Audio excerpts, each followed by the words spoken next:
You know, usually when we talk about falling in love, there's this built-in expectation of magic, Oh, right? absolutely. It's Now, totally expected. yeah, like it's almost a cultural requirement at this point. You meet someone, your heart immediately starts racing, your palms get sweaty, time kind of distorts. Right, the whole cinematic experience. Exactly. And everyone around you just points at that chaos and says, "Yep, there it is. That's true love." It's the ultimate romantic ideal, you know? I mean, we've been conditioned to look for the most highly visible, intense physical reactions and just categorize them immediately as profound connection. We want the movie scene. We really want to be completely swept off our feet and feel that overwhelming rush. But when you step back and look at the actual neurobiology of human connection, Yeah, that's where it gets complicated. right, that movie scene suddenly starts looking a little suspect. Yeah. We're staring at a biological landscape that is, honestly, incredibly deceptive. Because what we often label as a soulmate connection is actually a biological bait and switch. The nervous system is a master of disguise. Especially when it comes to intense emotional arousal. Exactly. So, welcome to today's deep dive. Our mission today is to unpack a fascinating, truly mind-bending concept from our source material called Love versus the Reptilian Takeover. It's a great read. It really is. For those of you listening who love a good aha moment, this material is a total goldmine. We are asking a radical question today. Is what you're feeling right now actually love? Or, is it just your ancient evolutionary nervous system hitting the panic button and putting on a costume? Right. So we're going to dissect the profound biological differences between genuine connection and basic survival programming and map out exactly how to stay awake when your own brain tries to hijack your relationships. And to really understand this, we have to start by defining what genuine connection actually looks like biologically, because it's probably not what people think it is. Yeah, it's definitely not the sweaty palms. No, not at all. The baseline for true love isn't a racing heart or a feeling of desperately needing someone. The text defines it as a state called open field awareness. Okay, let's unpack this. Open field awareness. I mean, that sounds very serene, almost meditative, but what does it actually mean when you're sitting across from your partner? Well, it means your brain is fully capable of perceiving, receiving, and responding to the present moment without a hidden agenda. So you're just there. Right. In this state, you can sit with a partner's complexity, you can see their flaws, you can handle their bad moods, you can adapt to their changing needs, all without your own nervous system collapsing into a threat response. Wow. You're simply taking them in as a whole, Yeah. separate human being. And physiologically, the source explains that this state lives in the prefrontal cortex. That's the evolutionary newer part of our brain, right? Exactly. It's the seat of nuance, of empathy, of genuine intimacy. It's the part of the brain that can look at a frustrated partner and think, I see you're upset, Yeah. and I can hold space for that without internalizing it or making it about my own survival. That's the ideal, yeah. But the prefrontal cortex is, it's an expensive piece of biological machinery to run. It takes a lot of energy. A ton of energy. And more importantly, it requires a feeling of absolute safety. When that safety is compromised, we flip into the exact opposite state. The reptilian takeover. You got it. And this is where things get really messy. A reptilian takeover isn't just a bad mood. It's an unauthorized emergency declared by the nervous system. The amygdala, which is the brain's ancient threat detection center, it just fires off. And the second it does, that beautiful, nuanced prefrontal cortex we just talked about goes partially or sometimes entirely offline. Because, nuance is useless if you're about to be eaten by a tiger. The brain diverts all power to immediate survival. It's like someone burnt toast in the office break room, but your brain's security system didn't bother to verify the threat. It just pulled the fire alarm, locked the doors, and completely bypassed the CEO. That is a perfect way to describe it. Right. Suddenly, the entire company is in lockdown over a piece of bread, and the prefrontal cortex is trapped outside the building, unable to restore order. You are in full-blown panic mode over, like, a minor disagreement about who was supposed to buy milk. Yeah. And what's fascinating here is that this emergency state, this constant pulling of the fire alarm, is often something we unconsciously choose. Wait, I have to push back on that. Nobody wants to be in a panic state. Why on earth would anyone volunteer for the fire alarm? I mean, it's exhausting. You'd think so, but you have to look at how the nervous system defines safety. To the nervous system, safe doesn't necessarily mean peaceful or healthy. It means familiar. Oh, I see. Right. So if you grew up in a chaotic environment, or if your early relationship models were highly volatile, Chaos becomes your baseline. So peace actually feels wrong. Exactly. Peace, calm, open field awareness. Those states actually feel terrifyingly unpredictable because you don't know what's coming next. Yeah. In a strange, twisted way, the biological emergency state feels safer because you know exactly how to navigate it. It reinforces your identity. So we're basically addicted to our own stress hormones because they feel like home. But if we are unconsciously choosing this biological emergency, what does that actually look like in our daily relationships? How does a panic attack successfully masquerade as romance for, like, years at a time? It masquerades as romance because we give survival behaviors romantic names. When the reptile brain takes over relationally, what floods into your interactions isn't actually feeling, it's programming. Programming. Yeah, we're running old survival-based software scripts and calling it love. The most common one mentioned in the text is territorial logic. Territorial logic. Okay, this is the internal script that says, this person belongs to me, or I must belong entirely to them. Right. And we dress it up beautifully, don't we? We call it devotion or being fiercely committed. We literally write hit songs about it. But underneath, biologically, It's just resource guarding. Right. It's a primitive instinct to secure a food source or a mate against competitors. No. It has nothing to do with seeing the other person's soul or, open field awareness. It's about securing your own survival by locking down an asset. That is so wild. And that leads right into the next counterfeit behavior, which is threat mapping. This is when your brain translates completely neutral events as literal attacks or signs of impending doom. Let's talk about the classic modern example, text messages. That's the ultimate threat map. You send a message to your partner, you see the read receipt, and they don't reply for 2 hours. A perfect trigger. Right. The prefrontal cortex, if it were online, knows they're probably just in a meeting or driving or, they forgot to hit send. But the reptile brain, it doesn't see a delayed text. No. It has decided that you are being abandoned, the social bond is broken, and evolutionarily speaking, you are going to die alone in the wilderness. Your body reacts as if a predator just stepped into the room. And notice the cascade that happens in the body during those 2 hours. Your digestion slows down, your heart rate variability drops, you start sweating. It's awful. You are having a physiological trauma response to a piece of glass and metal in your hand. We take these classic survival responses, freeze, fight, fawn, or flight, and we seamlessly rebrand them to fit our romantic narrative. The rebranding is just wild. We call our desperate, anxious, clinging loyalty. Yeah. We call our controlling, micromanaging behavior protectiveness. And my personal favorite, when someone gets overwhelmed and totally shuts down, freezing up and disappearing emotionally, we call it giving my partner space. It's incredible how we spin our own survival mechanisms to sound incredibly noble. It really is. But the reason we spin it is because of something the source calls the wound's hunger. When you are in this hijacked state, screaming about a text message or tightly controlling where your partner goes, you aren't actually loving the person standing in front of you. You are trying to feed an old interruption. An old interruption, meaning like something from the past. Yes, you are trying to resolve a hurt, an abandonment, or a betrayal that happened long before this current relationship even began. Oh, wow. Maybe it was a parent, maybe it was a first love. But the nervous system operates in an eternal present. It doesn't know it's 2026.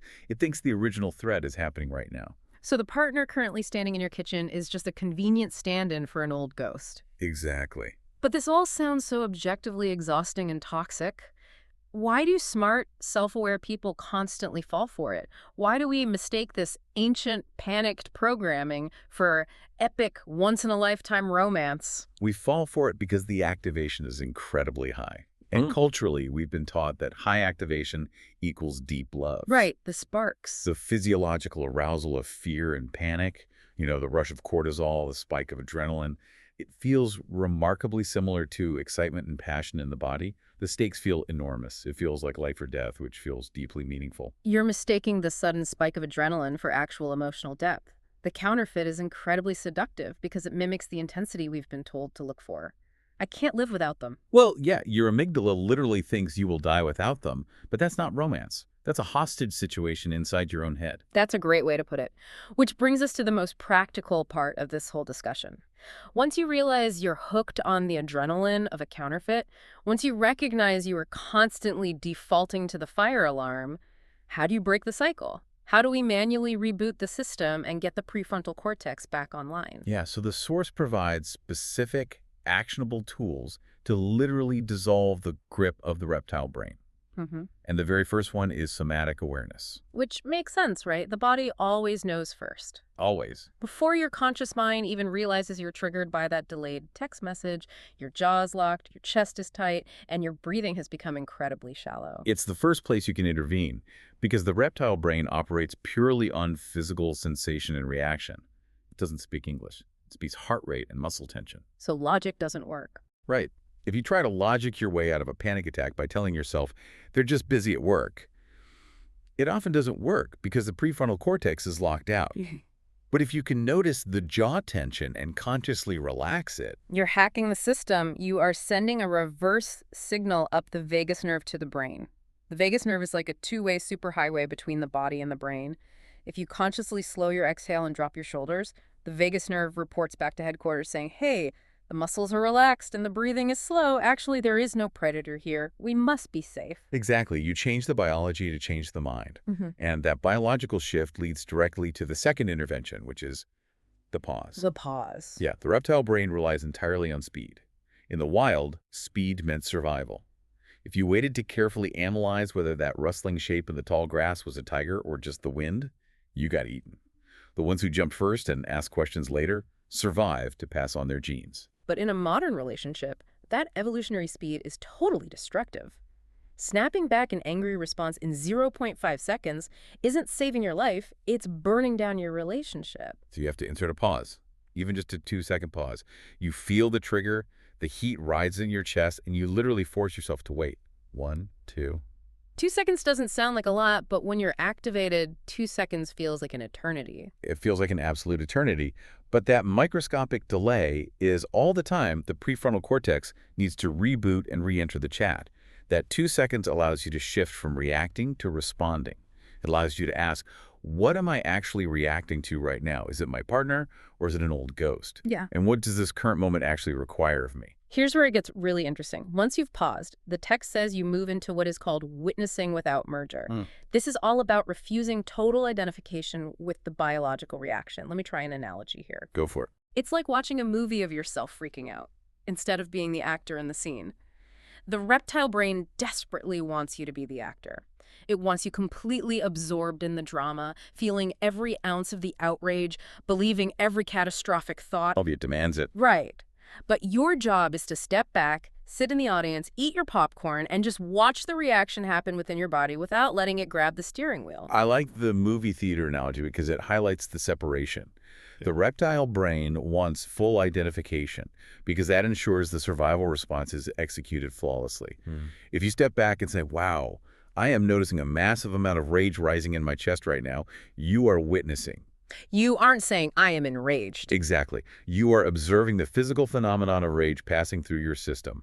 When you witness without merging, you reclaim your conscious agency. And doing that over and over again is what builds genuine safety, which is a term we throw around a lot, but the definition here is so much more grounded. Genuine safety isn't this utopian, false comfort of never being triggered. It's not creating a perfectly curated relationship where no one ever says the wrong thing or forgets to text back. No, because trying to engineer a life without triggers is just another form of control, another counterfeit. Genuine safety is the embodied knowledge built over time that you can survive being massively activated without a catastrophe happening. It's that visceral realization of, I'm incredibly triggered right now, my partner is upset, my chest is tight, and yet the world is not ending, I didn't scream, they didn't leave, and we're going to be okay. Yeah. It's trusting your own capacity to weather the biological storm. Now, if we connect this to the bigger picture, we have to look at the final and perhaps most profound way to dissolve these defensive patterns. Grief. Grief. Okay, that feels like a sharp left turn. How does mourning fit into calming down our evolutionary survival instincts? Well, we have to ask why the reptile brain is fighting so hard in the first place. What is it guarding with such ferocity? Much of what the threat response protects is an accumulation of unmourned loss. The old abandonments, the old betrayals, those moments in childhood or past relationships when love was present and then suddenly, terrifyingly, it wasn't. Right. And instead of feeling the crushing weight of that pain at the time, we bypassed it. We built armor. We built a security system to ensure we would never feel that specific vulnerability again. That emotional charge, the unfelt pain gets trapped in the nervous system. The amygdala basically acts as a guard dog, barking aggressively at anyone who gets too close to the buried pain.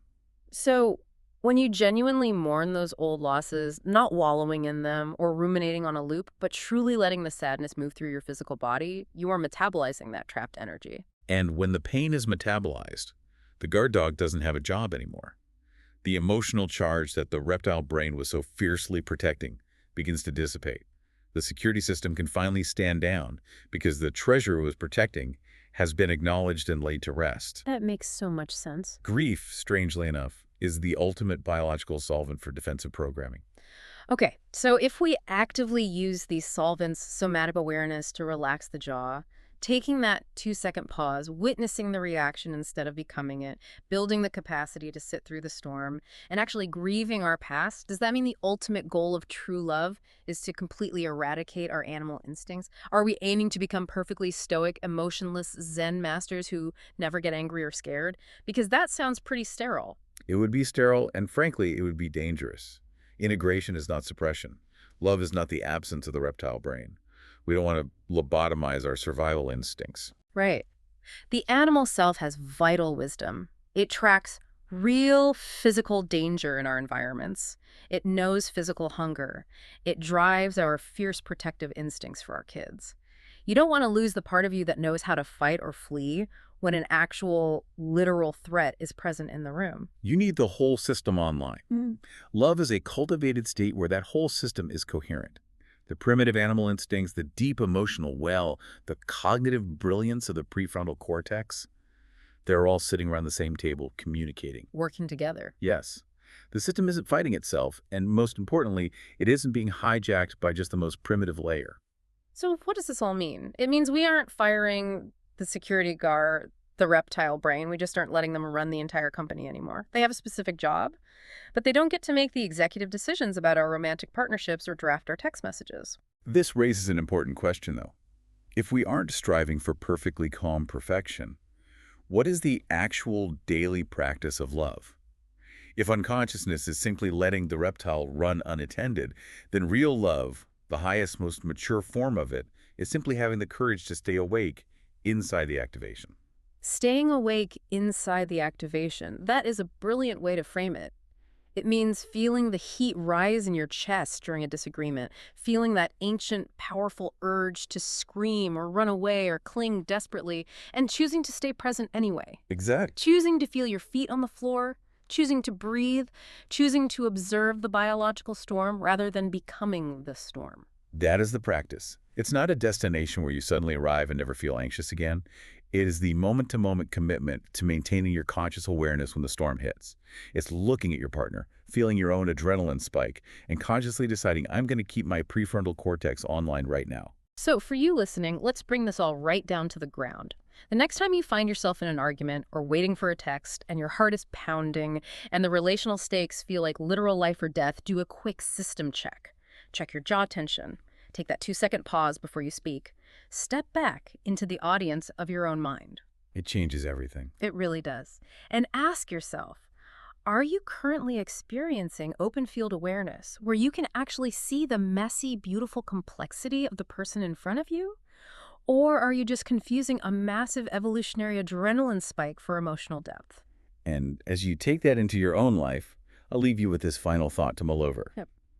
If genuine love requires us to be awake, integrated, and actively observing our nervous system's activations, how much of our entire culture's depiction of passionate romance, in the blockbuster movies we watch, the heartbreak pop songs we sing, and the classic literature we read is actually just a massive synchronized celebration of reptilian takeovers?